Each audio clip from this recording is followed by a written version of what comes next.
Me? I'm still in Denver. Yes. All right, everybody. Welcome to the Mortgage Coach Tuesday interview. I don't think I've decided. Yeah, I'm going to do a Tuesday interview next week. I have been doing this for over 15 years. And when I first started doing these Tuesday interviews at 9 o'clock, it was coming out of the meltdown. And there was not a lot of leadership in the mortgage industry, not a lot of people doing sales meetings, not a lot of people getting on stages. We were just hunkering down, and guys, we are at another tough time in the mortgage industry. It's not quite meltdown level of challenge, but it's challenging. And this has been a tough year. And so I couldn't think of anyone I'd rather have on this call than Nicole Rueth. What's up, Nicole? Oh my gosh, Dave, such a pleasure and an honor. You're right. It's a different sorts of change that we're going through right now. So I appreciate the opportunity to spend some time with you. Yeah, no, well, I think this will be our third interview. Well, the first time was very tactical. You were using Mortgage Coach to create education and make the complexities of seller buy downs, of 2-1 buy downs, just the affordability issue. You were using it as an opportunity to educate realtors, both listing agents and buyer's agents. Folks, I am going to put a link to that because I'm pretty sure it's going to make one of the 10 most viewed videos in the channel this year. So thank you for that. Yes. And then we did a full top producer interview where I got to know you even better. And now we're closing out the year. So I'm really looking forward to hearing how things have played out in this second half of the year.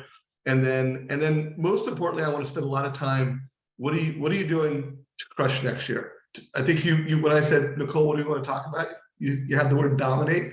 So how are you going to dominate this year? So I'm looking forward to the game plan on that. I did.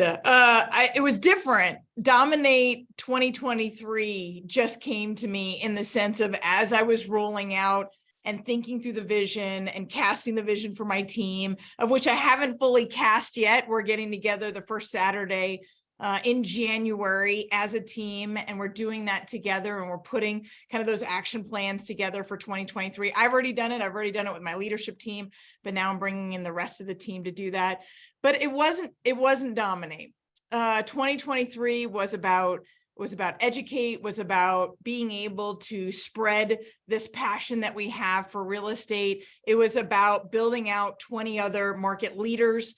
And then, you know what, golly, 2023 is going to be tough.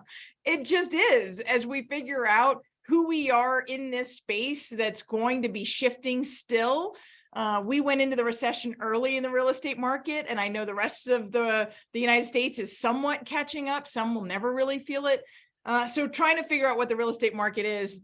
Dominate 2023 was really about, we're putting our stakes down. There are lenders going underwater. There are lenders losing money. There are banks that are being penalized. There's an industry that is changing quickly, and trying to figure out who you are in that space. If you don't believe that you're going to dominate, then you're just going to be part of the sea, and that's not who we are. I love it. You know who you are. So I know we're going to talk about the vision you're casting. So the success is just, it's going to happen. I kind of want to think of this conversation because there's a lot of football going on right now. So we're going to have 4 quarters in this game. And quarter one, I really want to just unpack since the last time I saw you. What did you do this year? And then we'll go into the plan for next year. Anyone watching this, whether you're in Zoom, watching us live, or you're watching us on our Facebook and it's live, I am going to save time in the 4th quarter for questions. So feel free to put those in chat. Nicole and I both would love to hear your questions. Or if you get takeaways from that, put that in chat. So let's go right into, what do you think you're going to close the year at from a production standpoint? Well, first of all, however you describe, how you're going to close out the year, what are some metrics? What are some things that you're measuring? And then we'll get into what you did to win this year. So we're going to, of course, as you know, we had a shift in the middle of the year. So taking into account where we were and where we are today, we're going to close the year at $270 million. So that makes me feel really good, especially where the market has been. $270 million. We closed last year at $374 million. And last year we did 952 units. This year we'll do just under 700. And that's a 27.8% drop year over year. And considering we really started feeling it in September. So October, November, December, our fourth quarter last year was, as I'm sure was yours, was rock star. Like, but the wheels were falling off kind of like it was so much volume pushed through the fourth quarter of last year and a little bit the first quarter this year. So for us to show 27.8% down, I'm feeling good about that, especially since we're primarily purchase. So we followed more of the purchase shift versus the refinance drop. Yeah, and I think I interviewed you for the first time in July. Yes. And you were actually up like 4 point something percent. And then I interviewed you with Dan Keller. By the way, I just did a search and saw it. We interviewed you 4 months ago, and it was 3 things you were doing to be up 4.6%. And then of course, you didn't maintain that. But here's the deal. Yeah. You've probably lapped the market because most people in this industry are down, over 50%. I know some extraordinary successful people that are down, 70%. And so being down, and make note to anyone who listens to this, notice she knew exactly how down she was. When I interviewed her and she was up, it was 4 point blank. Now it's 28 point blank. If you're listening to this and watching this, one of the lessons is be metric driven and know your numbers. So you clearly know your numbers. Yeah. What did you think went right? Like, what'd you do that was the right things this year? And if there are any things that you might do differently, I'd love to know that too in this Q1 of this call. So as far as what we did right, I think that whatever the market gave us is what we served that day for lunch, right? So it was one of these things where I didn't allow the shifts in the market to change our perspective on who we were. It just changed the tactics in which we provided the same level of service. And what I'm talking about there is, I've said it 1,000 times. I've said that all boats rise with the tide, all boats drop with the tide. Yet where are you in that? So we strive to be at the top, right? So when the tide dropped, we would still stay at the top and be in front of that. So if you can really only ride the wave, right, ride that tide, then what you can do is sharpen your saw. You can get creative. You can think of new messages. You can think of new vehicles in which to do the messaging. You can rethink how you market. So right now, everybody's really stressed out about the spend, right? Because volume is down. But you can retool your marketing in such a way that you're getting creative on the spend, but still being in front of your clients and your agents. So that's what we did all year long. When we were given the gifts of the opportunities and the phones were ringing off the hook and the emails were coming in and the leads were coming in, we were operating in such a way that we could absorb that volume. And then when that started to shift, we didn't just lay low. Like I didn't go, volume's down, we're going to close less this month. I said, no, how do we market differently or bring in different awareness or education or tools or whatever that is to our partners in a way that we could continue to be in front of whatever change the market was bringing us. So being very aware, being very in tune, and then sharpening our skills specifically to the market that we were given, because I can't control that, but I can control how I react and how I act within it in order to continue to produce results. I love that. And folks, the last 2 interviews I've done with Nicole, which are still super relevant, some of the tactics and strategies she was implementing are just as relevant today. So check those out. If you're watching this in YouTube, there'll be links down below. If there was anything you might do differently, I didn't say regrets, but knowing what we know today, is there anything that you might have done differently, with this perspective? I would have. That's a great question. Because you can think of 100 things you should have done a little bit differently, but I don't regret any of the things that I did. And I didn't say regrets. I know you didn't. very careful not to do that, because we know a lot of the things that, didn't end up right. Like, we learned something from it, they got us Yeah. better. They got us to where we're at. But if just knowing the market, is there just anything that, let's change it. Lessons learned. Any lessons learned this year? So when we shifted companies and went from one company to another, which I know a lot of people are doing right now, they no longer think that the company that they're with is supporting their vision, or maybe it's supporting their pricing or their comp or whatever their scenario is. Those aren't the reasons that we change. And that's typically not the reason I would have changed. But when we change companies, had I to do it differently, I would have taken a week off. And I would have set the new vision in play before I started running as fast as I could, to make sure that we didn't skip a beat. One of the things that I think we did really well, and I would say this to anybody who's looking to change companies right now, or in the new year, we're talking to a lot of folks that are talking about either joining us or simply friends of mine that are changing companies, and they're all looking to do it in first quarter. So I know that this shift isn't done. But I would say, if you're planning on, or if you did just shift, take some time alone and create and cast the vision so strong that when you go to market with your new banner, whatever that is, that you are 100% clear on the value you bring and the reason you moved. I think we tried to do it too fast, and we created a ton of energy and a ton of marketing and a ton of visibility, and our business did well for it. But internally, it's been a struggle for me as a leader to not have that so secure that I could lead the team. People need a strong leader, especially in times such as this. Yeah. So I want to add to that, because here's the deal: whether you're changing companies, if you always upgrading the vision. Like, for me, I changed my role this year. We merged with Mortgage Coach and Sales Boomerang. I went from 31 years as a CEO of a company running the C-suite to I'm in the C-suite, I'm the Chief Innovation Officer, and I thought I was going to have more space, whether that's work-life balance, whether that's being strategic, but I actually was busier this year. And when I go back, and again, no regrets, but I tried to do too much. And you know what? Like, when I heard you give that advice, I should have, I'm going to go from this role to this role, I should have taken off a week and, make sure my vision was so clear as Chief Innovation Officer. Like, what am I going to stop doing?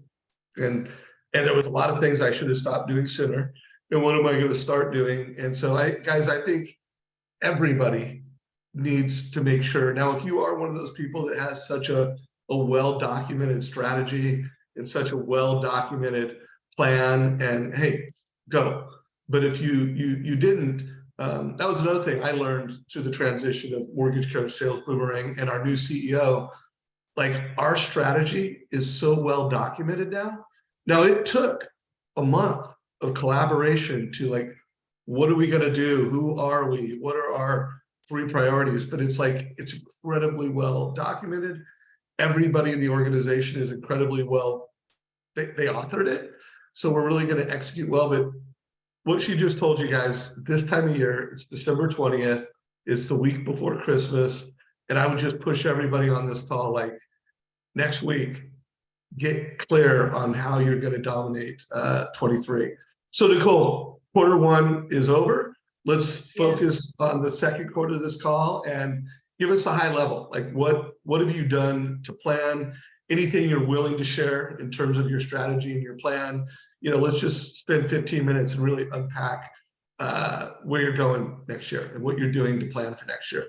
So we've moved away from volume goals. A lot of loan officers, me included, ran by the scoreboard. And so we were moving towards, we set up a goal, the team and I did last year, and it was 4B10. In fact, we joked about putting tattoos on. So I was like, so where's your tattoo going? So 4B10 was $4 billion as that annual production. So last year, remember, we just did 374 million. We were going to shoot for 4 billion a year in 10 years. So 4B10 was starting to take its own shape. We started enlisting VTO as an EOS, as an entrepreneurial operating system. We started drilling out our policies and procedures. We have our perfect loan process. We started building out the structure behind the strategy. Well, when things shifted and the market shifted, then it started to go, okay, is this 4B10, one, realistic?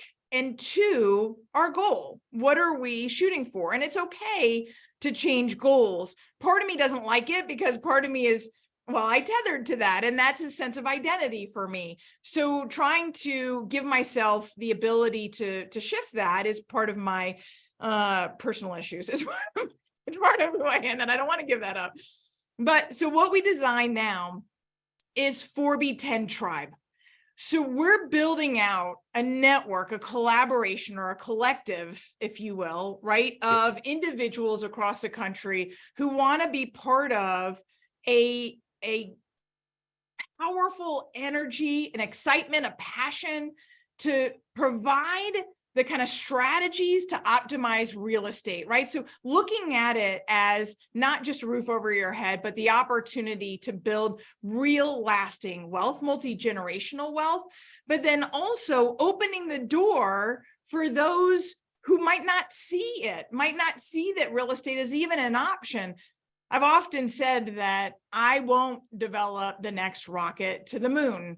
I won't design the next Facebook or the next app. And I'm not even going to become an influencer, although that seems like really easy money to me. It's not going to happen. I've tried. I got a ton of videos out there and none of them are blowing up. So, but I can beat myself up about that. Or I could say, you know what I can do? I can buy a house. And then I can buy the next one. And then I can buy the next one. And even better than that is I can turn my attention to the clients that we serve and the network we serve and help them buy a house. I mean, what if every person on my team owned a home? What if every woman in my collective in the network owned a home, or ideally two? What if my kids owned a home, which they do, and then two, which they're on their way? So all of those things. There was one man, and I've told this story, and I don't need to repeat the whole story again, but there was one man who changed the trajectory of my life, my business, my kids, because he leaned in, because he believed so strongly that real estate was the avenue and the opportunity to create that kind of stability, that he chose, despite the fact that I might have turned around and said no, he chose to lean in. And now it's my turn. My gift back to him is to say, you've now changed my life. It's my turn.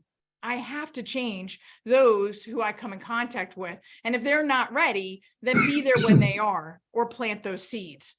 Because that's our role. Of course, I'm deeply spiritual, and I believe that we all have a deep purpose. And when you find it, you have to hold on so tight, because that's when the whims of the economy and business owners and lenders will try to shift you away from your goal, and they'll try to get in front of you and trip you and stall you and hurt you because it's a competition. Ultimately, it's not a competition. I compete with myself to see how many can I save? How many can I put on a different path than the one that they knew? I'm not competing with anybody else. I don't look to the right or to the left, and I don't track scoreboards that way. My win is not dependent on your loss. My win is dependent on how many people I can help reach that finish line, a different finish line than maybe they ever saw before. So that's where we're headed and what we're building. We're building this collective primarily for women, built by a woman, because I believe that our voice is not as easily heard. So I want to create this together so that we can do something that's not just life-changing, but that has an echo effect amongst people that you can't even fathom you're touching yet. And that, when I get done with that, doesn't matter who is competing against me. I know I'll have won. Wow. I'm super inspired. I'm going to I want to unpack what she said. I do want to make sure folks heard when she said OES that you can go to OES Worldwide. Yeah. It's just incredible books. You know, I've read Traction. I've had OES consultants. Also, The Rockefeller Habits by Vern Harnish. Scaling Up is another incredible book. I think more people in the mortgage business should get serious about really building businesses. Sean Bedosian, #1 loan officer in America. When I interviewed him last year, he talked about Traction and OES. I'm going to be interviewing Sean again in January, everyone. So make sure you mark the calendar for when that comes up. But I want to make sure you guys heard that. And then super important that we have systems and tools to do that. Win by Noon is another framework and tool that I advocate for. But then I really hope you guys heard just the passion, built by women for women is a theme and an ethos that she's committed to. Building wealth with real estate. And you heard it, like, my kids own real estate. I want my team members to own real estate. I want to build a community of people that believe what I believe and are building wealth with real estate. So super smart. If you're a mortgage professional, it's a great idea. So here's where I want to go with the question next, because something I'm super passionate about is putting a dent in the financial literacy crisis in America. Like, I did not grow up financially literate. I'm not going to get into my, childhood story and the lack of, the negative financial literacy that I got. But I would just tell you, like, we as mortgage professionals, we could actually change financial literacy in America.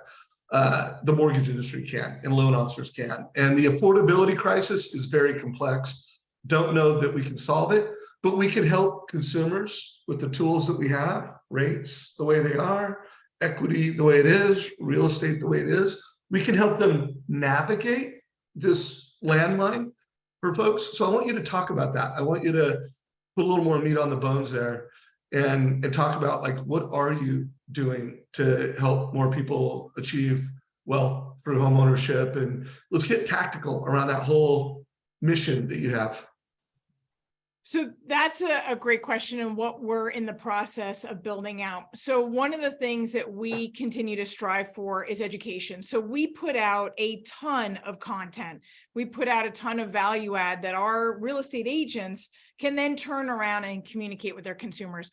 I'm not direct to consumer. So our platform isn't built necessarily like there might be another platform that would take you from A through Z from a consumer perspective buying a home. We primarily educate real estate agents because they're our partners. So we're looking for opportunities to help them, whether it's through tools, through access points, through strategic plans.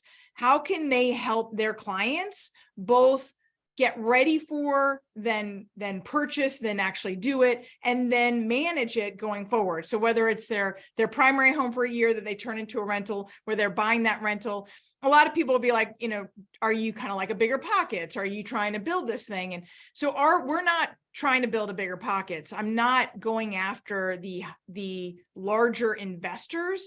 What I'm going after is, it's the family. It's the family that has 2 or 3 kids who's looking to create a retirement plan for them, for 5 people, right? Not for investors, and not to build this conglomeration of 100 doors, 500 doors, 1,000 doors, but maybe they need 3. Because that will provide them the kind of monthly income and stability and appreciation and wealth growth that's going to get them to an opportunity where they can hit retirement and feel good about not only what they are able to live off of, but then also what they're giving to their kids. So it's creating legacy. So a lot of the stuff that we do is digesting what is happening in the market, and then putting that into a format that a real estate agent can then support their clients. Especially right now, we're focusing on fighting the fear. We're focusing on creating messaging around budgeting, preparing for what does a recession look like, What are the opportunities that happen in recession? Things go on sale. How do you take advantage of that? Talking to financial planners, talking to lenders, making sure that you're ready. So it's constant conversations in supporting them. It's less of a course. Hey, go take this course, and more about, hey, I'm going to walk beside you. I'm going to be your Sherpa, your guide. I'm going to help you cross that finish line. And then I'm going to be here after to continue to support you. I love that. Let me share a strategy that we power it already at Mortgage Coach Sales Boomerang. But one of the things that I'm really focused on this year is helping first home buyers see the light, and helping families at the right time see the light. Like, I did help both my kids. My daughter bought a triplex this year, and my son bought a duplex. He's going to college, and he's building wealth with real estate. We're not having to pay housing because the income from the property is pretty much neutral.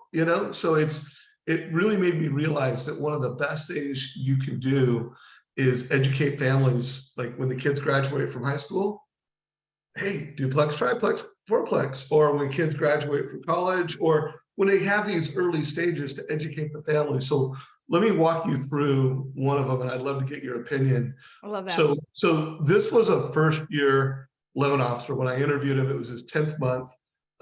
He had done, I think he had his first year where he did $1 million in production on his 9th month of the business. But this was a story where he got a lead from a realtor, first-time home buyer, and through the time of getting pre-approved, rates just kept going up to the point where he said, hey, I'm going to wait till next year. And then he got that first-time home buyer to get a house hacking idea. Like, hey, you could buy that 3-bedroom house, rent out 2 of the bedrooms for $625 each, invest those with a financial planner, and look down here in the bottom right-hand corner, look at what your wealth would be in just 5 years. So really help that first-time home buyer, get a house hacking strategy and really understand that, look, in just 5 years, this is what could happen. So one idea I had, Nicole, tell me what you think, is that, Sales Boomerang, we actually have life alerts when someone just had a kid in their house that graduated from high school, when they graduate from college. And one of the thoughts are, because we've integrated Mortgage Coach with data, so that when there's a data hit and we know a family, is at that point, we come to that family with a solution. Hey, FYI, maybe we check Facebook before we call them, but we call them and we proactively present a strategy of how they might, build wealth with real estate and make a decision faster. What are your thoughts on that idea?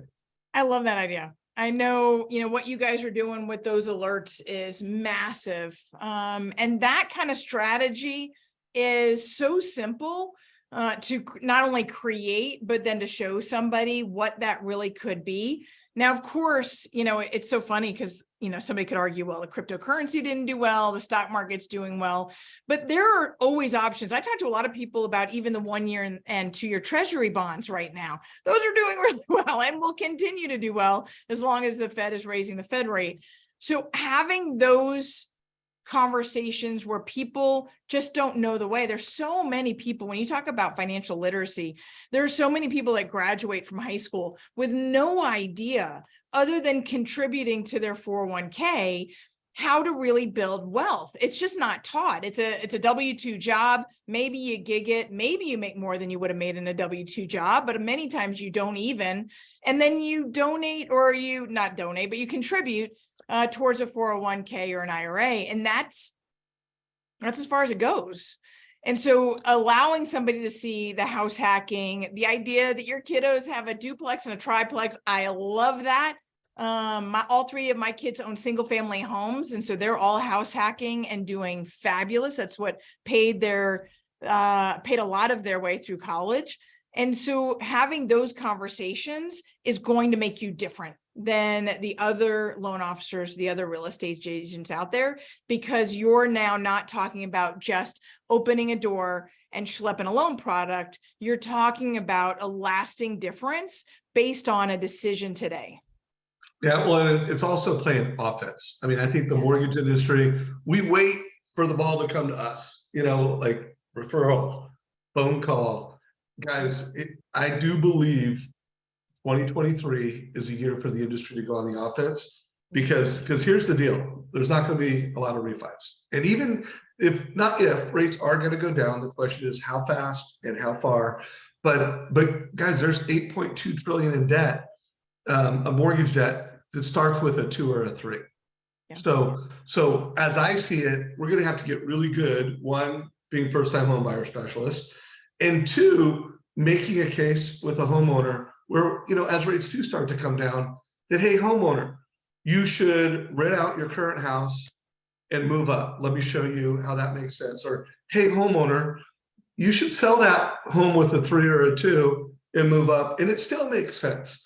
Like we're going to have to deliver a massive amount of education to consumers in 23 and 24 beyond what we've had to do in the past. At least that's my thesis. What are your thoughts on that?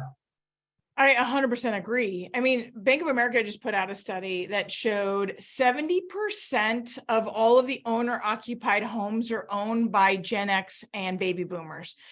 And of those, 70% of them are planning on staying in the home that they currently live in. If you don't think that that's an inventory issue, that's an inventory issue. If 70% of those homeowners think that they're going to stay in their home and they own 70% of the homes, you're definitely putting a strain on upcoming inventory for first-time home buyers to purchase. I think that once the interest rates go lower, even if they get into the mid 5s with no points, you're going to see some of that demand come back in. I mean, the 31-year-olds are the largest age group today. The first-time home buyer average is 34 years old. They're not going away because interest rates went up. They were priced out and then they were feared out, and now they're ready and they want in. And so 2023 is going to be all about supporting those first-time home buyers when the rates drop down to then compete again against limited supply. I don't think it'll be the 2020, 2021 kind of demand on supply, but it's going to be something that's resonant with 2 or 3 offers. You only need 2. You only need 2 to have a competing offer bid situation. So to have multiple bids, to pay more, the same or more than asking, and or to be strategic in both supporting your agents to deal with that and or support your agents to communicate effectively with their sphere about building wealth through real estate, about looking at it differently, about the fact that you're not going to sell that house with a 2 or 3 on it. So if you're not, then let's look at some investment opportunities. Let's look at a second home. Let's look at expanding your real estate portfolio. If you haven't been sharpening your saw and communicating and using the tools like what Dave is showing with the mortgage coach, then you're not going to be able to grab some of that market. And that market, I think, is what we're going to be seeing in 2022. Absolutely. Again, if you want to go on the offense and you want to gain market share and you want to be valuable to realtors, you've got to show people how to grow their real estate portfolio, whether that's move up, second home, investment, get a bigger home. You've got to be able to take them down those different intersections. What's your take on reverse mortgages? Is that something that you're leaning into? We are. So we have Gabe Bodner's part of my team, and he has been for a while now, and he is phenomenal when it comes to leaning in and teaching the reverse mortgage opportunities for those who are in those homes. That 70%, that we were just talking about, especially when you're talking about the baby boomers, if they're in their home. And in fact, a big part of the reason why they're planning on staying in their home is a lot of them have already upgraded it or adapted it to meet their lifestyle. Based on this survey, it was a rather large number, somewhere around 68% of them had already adapted that home. So if that's the case, now it's adapted. Now you're staying. Maybe the stock market wasn't as kind to you this last 6 to 8 months. Maybe you don't want to start pulling money from your retirement account in order to retire, to have that sustainability.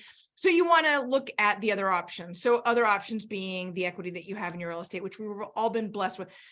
They keep talking about the fact that we're going to lose value in 2023. I know NAR is coming out with different metros that they think are going to lose more than other metros, especially those metros that gained a lot of value.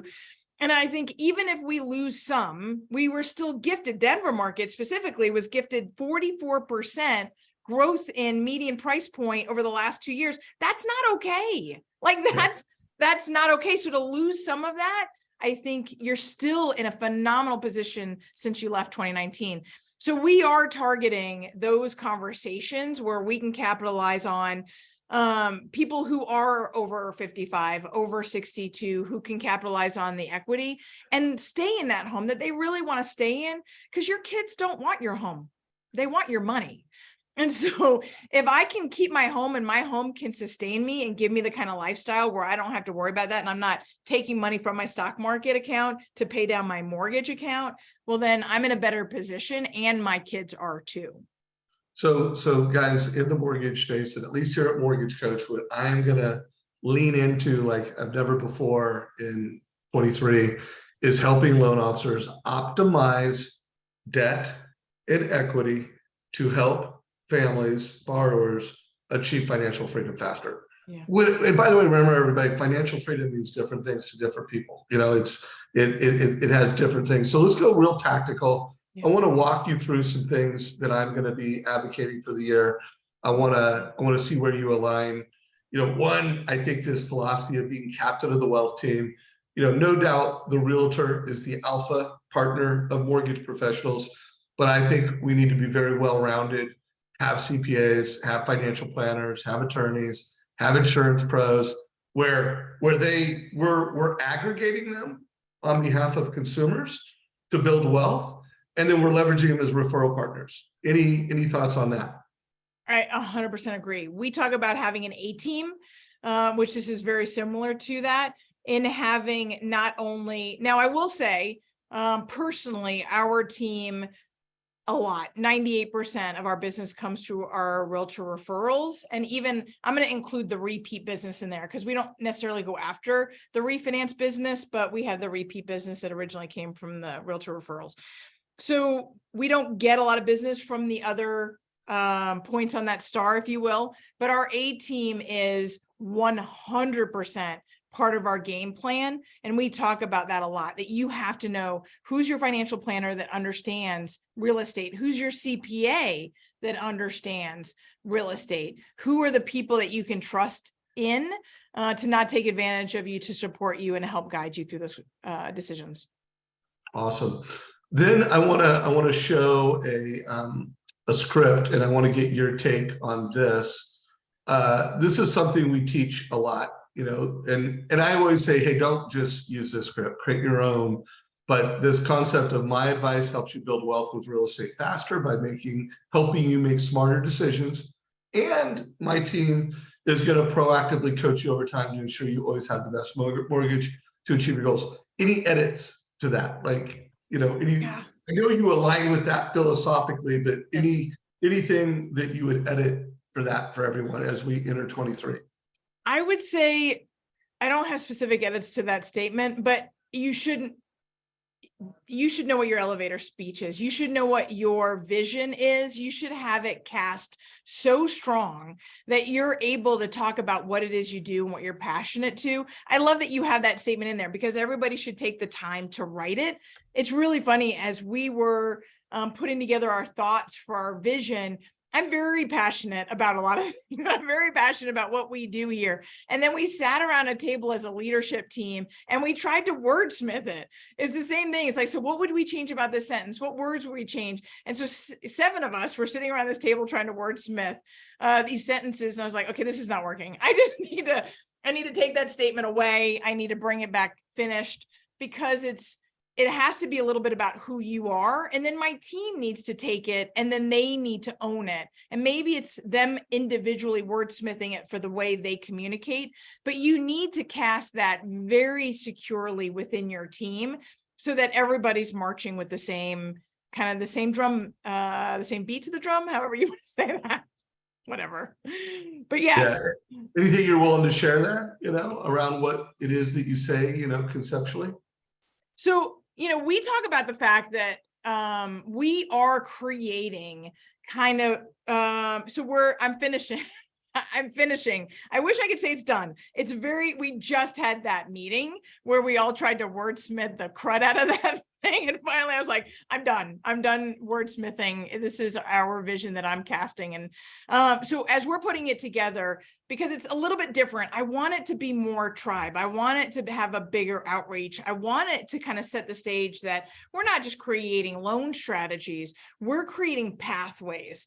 So as I'm putting this together, this is the kind of vision where it's so big that all I can do is hold on to where we're building out real wealth. We're changing lives.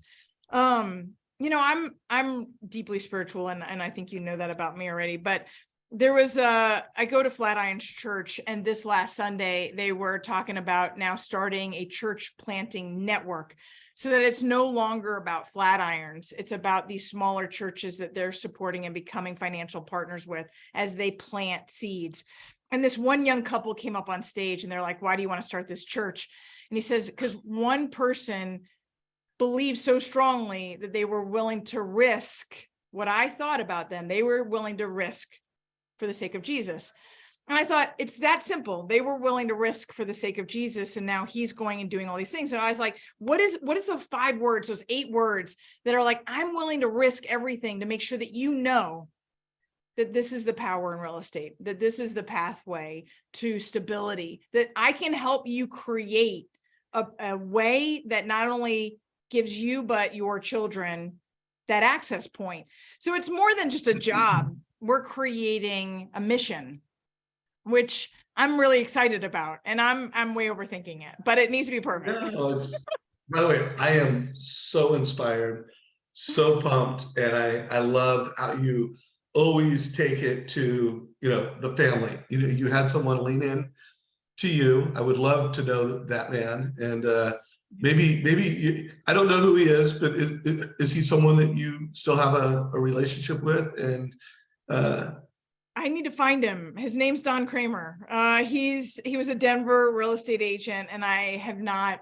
It would be fun. I mean, this is catching you off guard, so don't commit. But it would be fun is to you and me to interview him. Find him.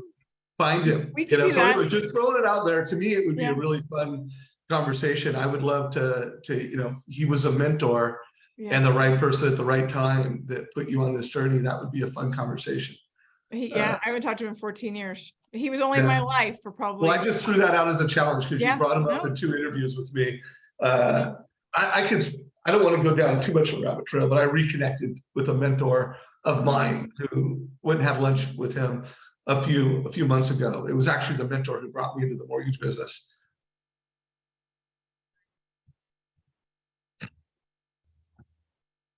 Shit, that caught me off guard. Wow. God. But I wanted to know how grateful I was.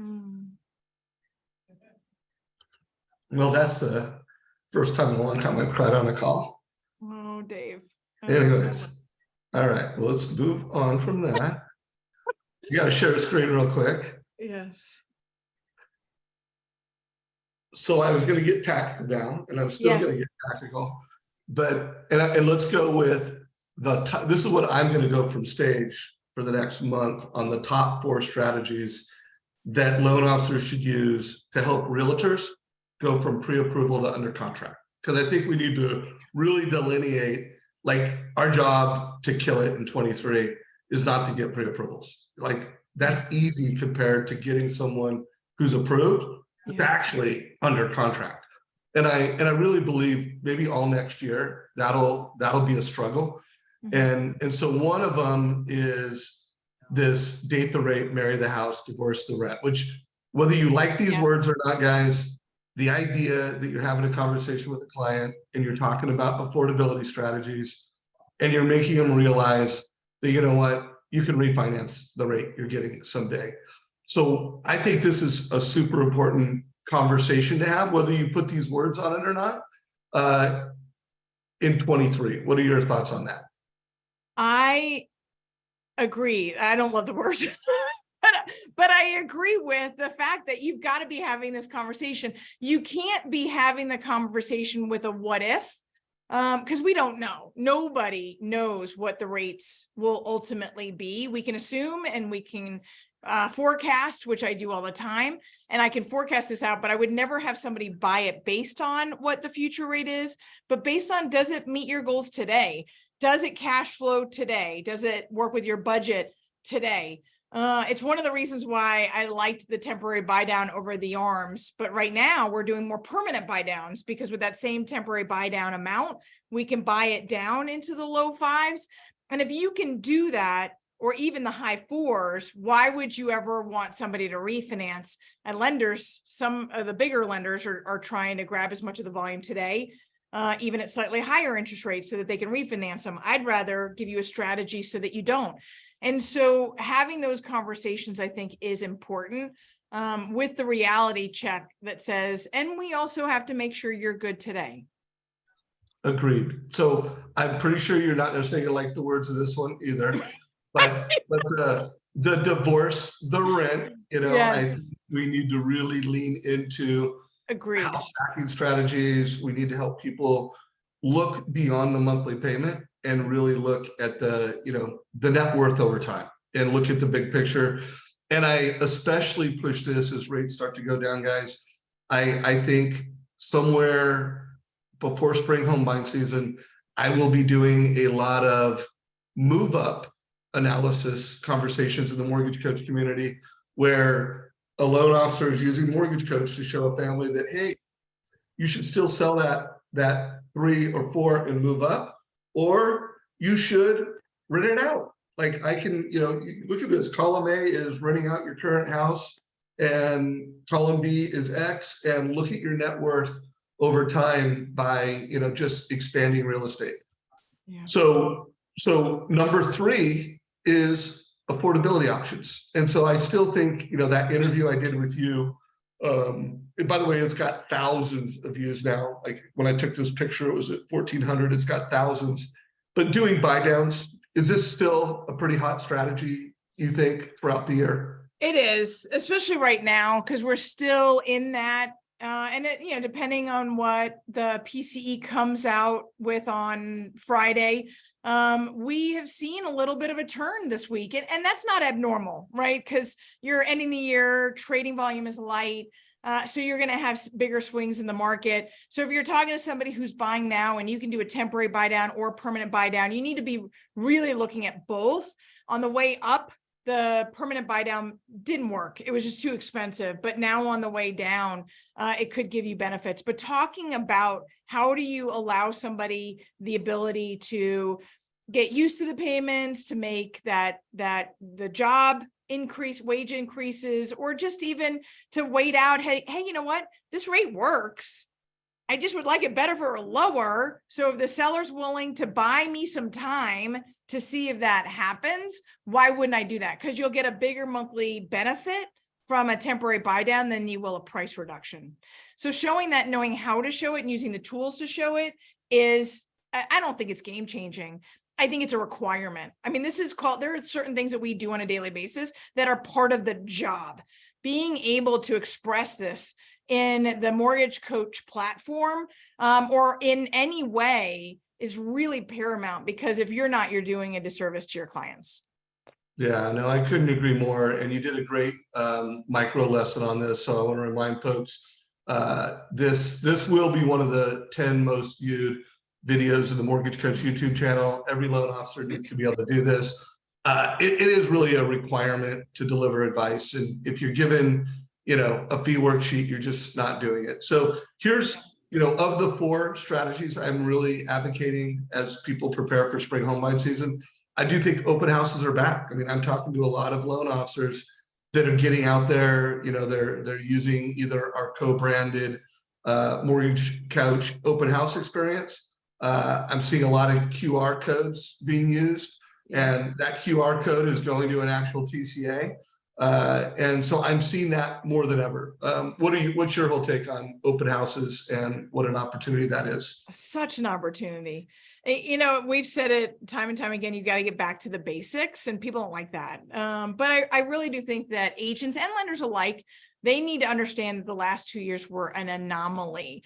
To have clients literally falling out of the trees onto our lap is not normal, and it shouldn't be assumed to be normal. So to have strategies for capitalizing on filling your funnel is paramount, whether that's open houses or you buy leads or you create events, do classes, whatever that looks like. I'm doing a lot of classes with real estate agents right now, one-offs. We're doing, say, a lender side, a real estate agent side, and then a combined class today, and we're giving them discounts if they go through all 3 classes.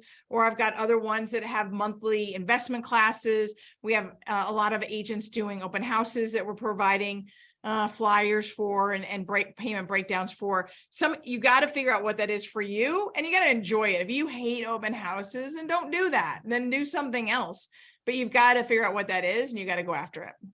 Okay, I'm going to share my closing thought. Yes. And then I want to hear your version of this. So again, this is going from some slides that I'm going to be using throughout the year, especially the first quarter. But this is a quote from a presentation I gave in 2018 at the Digital Mortgage Conference, where I said technology isn't going to replace loan officers, but loan officers that master technology will replace those who don't. And guys, it's happened. I mean, we're seeing the big teams, the loan officers that leverage their CRM, they leverage Mortgage Coach, they leverage HomeBot, they leverage Sales Boomerang.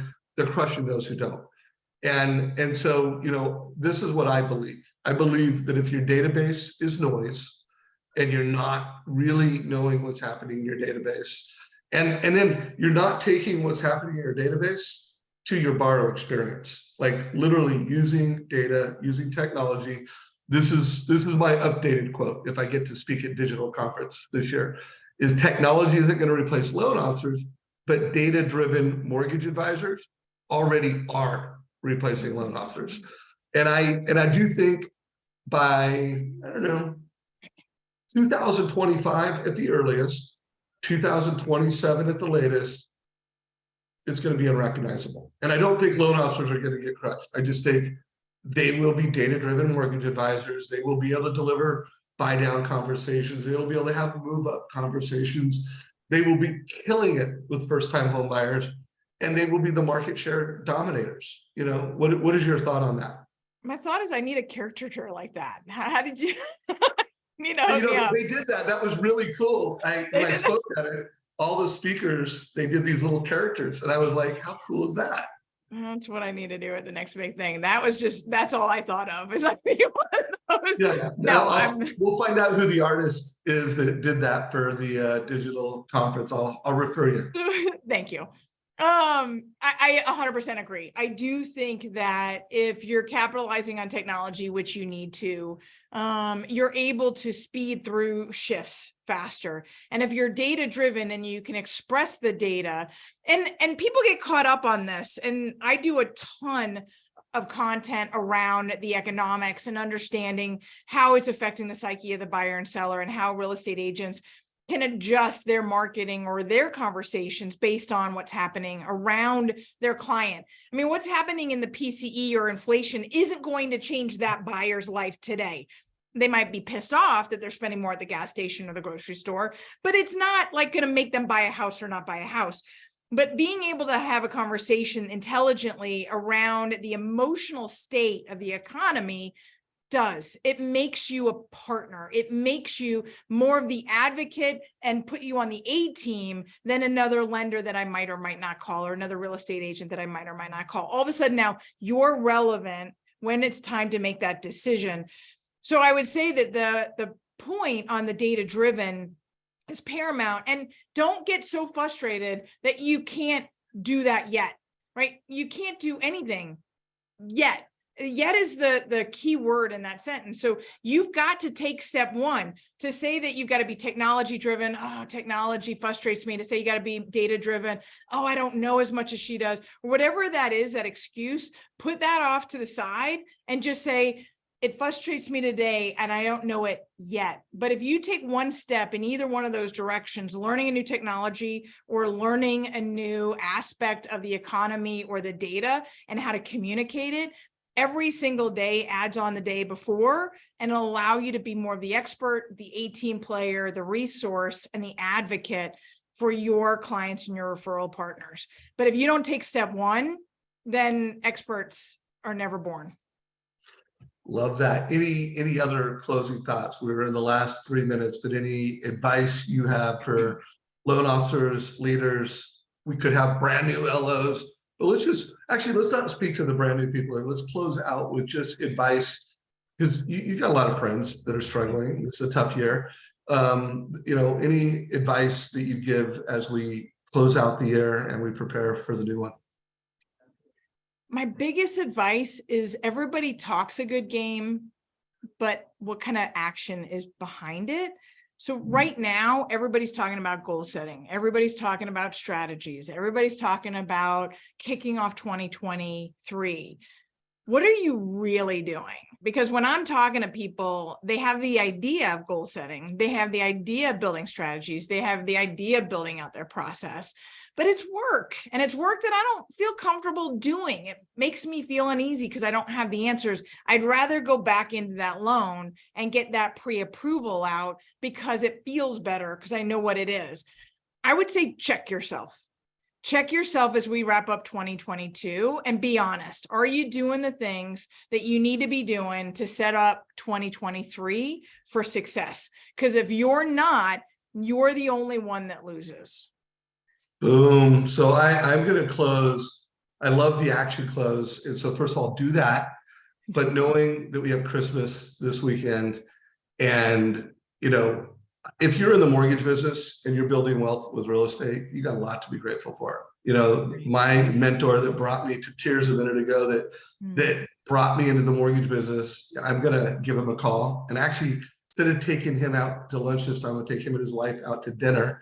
But I want everyone to think about who do you have to be grateful for, that you don't show enough love to, and reach out to him. And I'm going to give you a push, Nicole, to reach out to that man and let him know that you talk about him from stages, and let him know where you're at today. I'm sure it'll give him a lot of love. So guys, absolutely, have a Merry Christmas. And Nicole, super grateful for you. And this call's a wrap, everybody. Bye-bye. Take care.